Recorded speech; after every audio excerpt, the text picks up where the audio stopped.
জন big সাহেবের আমলে যেগুলো পাইপলাইন ছিল ওগুলো ডেলিভারি হয়েছে।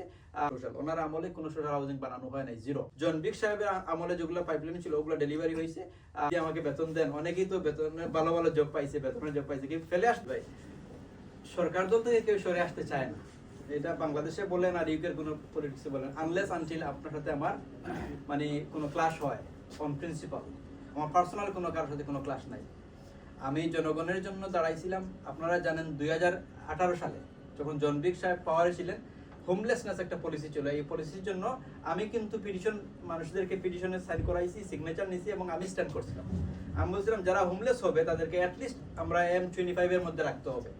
যারা হোমলেস হয় তাদেরকে যদি বাইরে পাঠিয়ে দেয়, তাদের বাচ্চা কাচ্চারা আছে, স্কুল আছে, জব আছে, এদের জন্য একটা আনজাস্ট করা হয়। এটা জন বিগস লিসেন করছিলেন।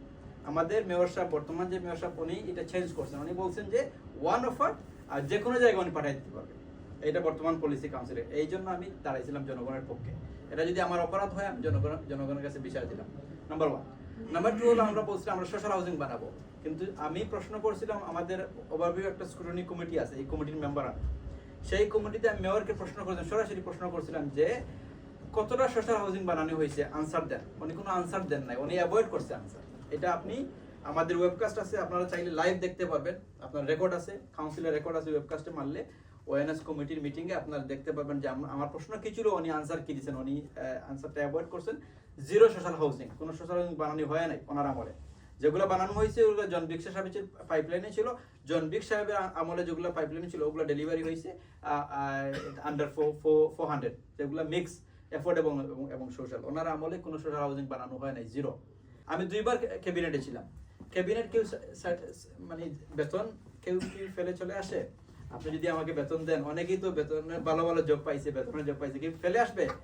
সবাই তো মোটামুটি ইয়ে আছে, মানে ফেটে ক্ষুধা আছে, ফ্যামিলি আছে। আমি ক্যাবিনেটে ছিলাম, প্রথম বছর ছিলাম, সেকেন্ড ইয়ার ছিলাম, আমি ক্যাবিনেট ছেড়ে চলে আসছি। ওই দামে সব ক্যাবিনেট ছেড়ে চলে আসছেন, আমাকে অফার করা হয়েছে চেয়ার পজিশনে যাও, এইটাই যাও, সেটাই যাও, ক্যাবিনেটে যাও। আমি এগুলো বাদ দিয়ে চলে আসছি।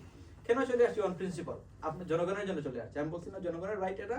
আপনি বলছেন কাউন্সিল ট্যাক্স ফ্রিজ করবেন, আপনি প্রমিস ব্রেক করছেন, আমি আপনাদের কথা নেই। আপনি বলছেন হোমলেসনেস মানুষের প্রোটেক্ট করবেন, এটা আপনি করতে পারেন নাই। আপনি বলছেন সোশ্যাল হাউজিং বানাবেন, আপনি করতে পারেন নাই। আপনার কন্টিনিউটি কিসের কন্টিনিউটি? কন্টিনিউটি তো হলো গিয়ে এই যে ফেভারিজম, নেপোটিজম এবং ক্রনিজমের জন্য কি কন্টিনিউটি? এটা তো না।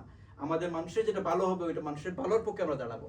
আমরা তো মানে মানুষ আমাকে কাউন্সিলর বানাইছে, আপনাকে মেয়র বানাইছে, আমার কাউন্সিলর আরো বনবে। মানুষের ভালোর জন্যই তো কাজ করতে হবে। আমি অন প্রিন্সিপাল আমি সরে আসছি। কেউ পাওয়ার পার্টি থেকে সরে আসে না। আপনার যদি ইনসেন্টিভ আপনি